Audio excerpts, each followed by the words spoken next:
পণ্ডিত ব্যক্তি, বিদ্বান ব্যক্তি, সারা পৃথিবী জুড়ে তার সুনাম। তার সরকার এখন এখানে আছে, অন্তর্বর্তী সরকার। আমরা স্বাগত জানিয়েছি। এই জন্য তিনি একজন নোবেল বিজয়ী এবং অত্যন্ত ভালো মানুষ, সবাই পৃথিবী তাকে ভালো যেভাবে জানে। তিনি এই দেশকে সত্যিকার অর্থেই একটা গণতন্ত্রে ফিরে যাওয়ার পথটাকে সুগম করবেন, একটা নির্বাচনের মাধ্যমে সকলের গ্রহণযোগ্য একটা নির্বাচনের মাধ্যমে গণতন্ত্রে ফিরে যাওয়ার পথটাকে তিনি পরিষ্কার করবেন। দুর্ভাগ্যের সঙ্গে আমরা লক্ষ্য করলাম যে তিনি বাংলাদেশের রাষ্ট্রের কাঠামো পরিবর্তনের জন্য 2016 সালে দেশনেত্রী বেগম খালেদা জিয়া যে ভিশন 2030 দিয়েছিলেন এবং আমাদের নেতা যারা তারেক রহমান 2021 সালে 31 দফা যে একটা প্রস্তাব দিয়েছিলেন রাষ্ট্র কাঠামো পরিবর্তনের, রাষ্ট্রকে গণতান্ত্রিকীকরণের, সেই আলোকে তিনি একটা গণতান্ত্রিকীকরণের লক্ষ্যে তিনি একটা কমিশন, সংস্কার কমিশন করলেন। ভালো কথা, 6টা সংস্কার কমিশন, একটা ঐক্যমত্য কমিশন, প্রায় 1 বছর ধরে তারা সেখানে আলাপ আলোচনা করেছেন, খাওয়া দাওয়া করেছেন, সবকিছু করেছেন। সব শেষে কি করলেন? এই ঐক্যমত্য কমিশন এমন একটা প্রস্তাব জাতির সামনে নিয়ে আসলো যেটা তার কিছুদিন আগেই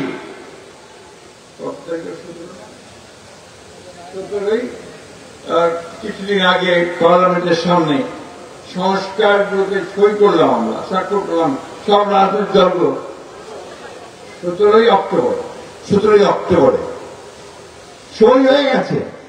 আমরা যে বিষয়গুলো একমত হয়ে গেছি সেগুলো সই হয়ে গেছে, আমরা সবাই স্বাক্ষর করেছি। তারপরে তারা আবার নতুন নতুন প্রস্তাব নিয়ে এসছে এবং সেই যেগুলো আমরা স্বাক্ষর করেছিলাম সেই প্রস্তাবগুলো ভিন্নভাবে উপস্থাপন করেছে। আমরা বলেছি যে এই ঐক্যমত্য কমিশন সঠিক কাজটি করেনি। আমরা বলেছি যে আমরা যেটা চেয়েছিলাম, যেটা আমাদের প্রধান উপদেষ্টা কমিট করেছিলেন, যে যেগুলো ঐক্যমত্য কমিশন থাকবে আর যেটা হবে না সেগুলো আগামী পার্লামেন্টে চলে যাবে, সেই পার্লামেন্টে সেখানে নির্ধারিত হবে আলাপ আলোচনা, তর্ক বিতর্কের মধ্যে। কিন্তু দুর্ভাগ্যের কথা, হঠাৎ করে দেখা গেল যে এই উপদেষ্টা কমিটি তারা একটা উপদেষ্টা মন্ডলী সভা করলেন। সভা করার পরে যারা আসিফ নজরুল সাহেব জাতিকে জানালেন যে যে বিষয়গুলো এখনো সমাধান হয়নি সেগুলোর সমাধান করার জন্য আমরা রাজনৈতিক দলগুলোকে 7 দিনের সময় দিচ্ছি। রাজনৈতিক দলগুলো হচ্ছে তাদের হাতে খেলনার মতো, এটা ঠিক হয়নি। আপনারা কথা দিয়েছেন, যার জন্য আপনারা প্রায়, আমি যা পত্রিকা দেখলাম, 84 কোটি টাকা না কত কোটি টাকা খরচ করে আপনারা এই 83 কোটি টাকা খরচ করে পত্রিকা দেখলাম এই আপনার ঐক্যমত্য কমিশন সব সভাগুলো করেছেন। আমরা তো প্রত্যেকটা সভায় গেছি, প্রত্যেকটা সভায় আমাদের মতামত দিয়েছি। আজকে কেন আবার এই প্রশ্ন উঠছে যে রাজনৈতিক দলগুলোকে বসে এই বিষয়ে সিদ্ধান্ত নিতে হবে? তাহলে আপনারা কি করলেন এতদিন ধরে? আপনারা সঠিক কাজটি করেননি, পক্ষপাত দুষ্ট হয়ে কাজ করছেন। আমি আজকে পরিষ্কার ভাষায় বলতে চাই যে আজকে যে দাবি দাওয়াগুলো নিয়ে কয়েকটি রাজনৈতিক দল ঘেরাও করছে, অস্থিতিশীলতা সৃষ্টি করার চেষ্টা করছে, আবার একটা চক্রান্ত করছে নির্বাচনকে বানচাল করার জন্য, নির্বাচনকে পিছিয়ে দেওয়ার জন্য, এটা এই দেশের জনগণ মেনে নেবে না। বন্ধুগণ, অনেক রক্তের বিনিময়ে, অনেক শিশুর রক্তের বিনিময়ে, অনেক নারীর রক্তের বিনিময়ে, অনেক ছাত্রের রক্তের বিনিময়ে, কৃষকের রক্তের বিনিময়ে, শ্রমিকের রক্তের বিনিময়ে আমরা এই স্বাধীন হয়েছি ফ্যাসিস্টের হাত থেকে। সুযোগ সৃষ্টি হয়েছে এক গণতান্ত্রিক ব্যবস্থায় যাওয়ার। এ থেকে আমরা কোন মহলের চক্রান্ত বা ষড়যন্ত্রের মধ্যে দিয়ে এটাকে বিনষ্ট হতে দিতে পারি না।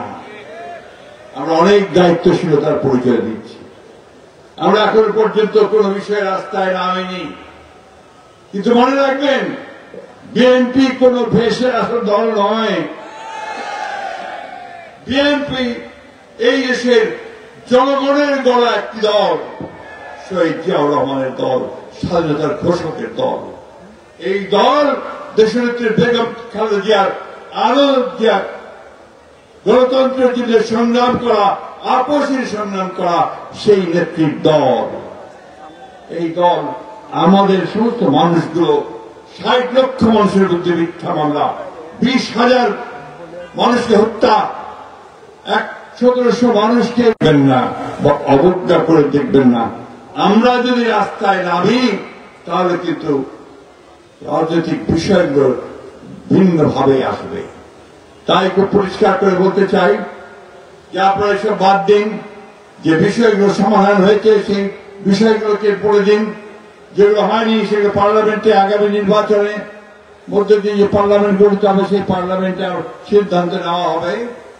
আর যেগুলো আমরা একমত হয়েছি সেগুলোতে আপনারা ব্যবস্থা গ্রহণ করুন। আমরা খুব পরিষ্কার করে বলতে চাই যে নির্বাচনের দিনই গণভোট হবে, তার আগে হতে হবে না। আপনি তাই চান কিনা বলেন? বন্ধুগণ, এই বিষয়টা আমরা একমত। অন্যান্য বিষয়গুলোতে আসেন, যেগুলো বাকি আছে সেগুলো আমরা আগামী পার্লামেন্টে নিয়ে যাব, আর যেগুলো সই হয়ে গেছে, একমত হয়ে গেছি, সেগুলোর ভিত্তি করে আমরা কাজ শুরু করতে পারি। তাই আজকে আমার এই মহান নেতা, তার আত্মার প্রতি শ্রদ্ধা জানিয়ে আমি আবারও বলতে চাই, রাজনৈতিক দলগুলোকে আহ্বান জানাতে চাই, দয়া করে পানি ঘোলা করার চেষ্টা করবেন না। দয়া করে দেশকে অস্থিতিশীলতার দিকে নিয়ে যাবেন না।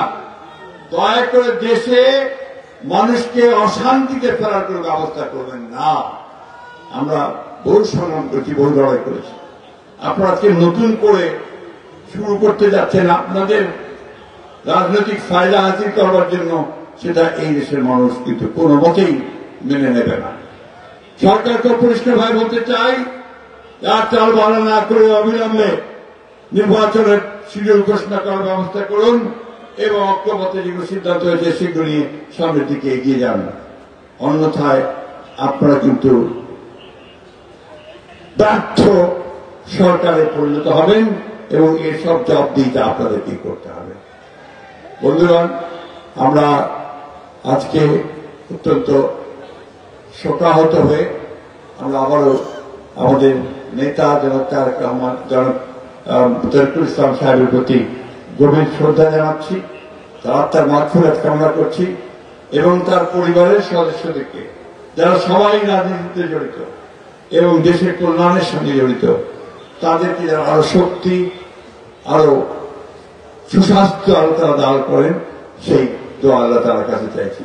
আল্লাহ তাআলা তাকে বেহেশতের সর্বশ্রেষ্ঠ স্থানে জায়গা দিন, আল্লাহ তাআলার কাছে এইটা চাই। সব শেষে আবারও আপনারা যারা এসেছেন, আপনাদের সকলের সুস্বাস্থ্য, দীর্ঘায়ু এবং জীবনের সাফল্য কামনা করে বক্তব্য শেষ করছি। আসসালামু আলাইকুম, খুদা হাফেজ। বাংলাদেশ জিন্দাবাদ, বাংলাদেশ জাতীয়তাবাদী দল জিন্দাবাদ। শহীদ জিয়া অমর হোক, তরিকুল ইসলাম অমর হোক, দেশনেত্রী বেগম খালেদা জিয়া জিন্দাবাদ, তারেক রহমান জিন্দাবাদ।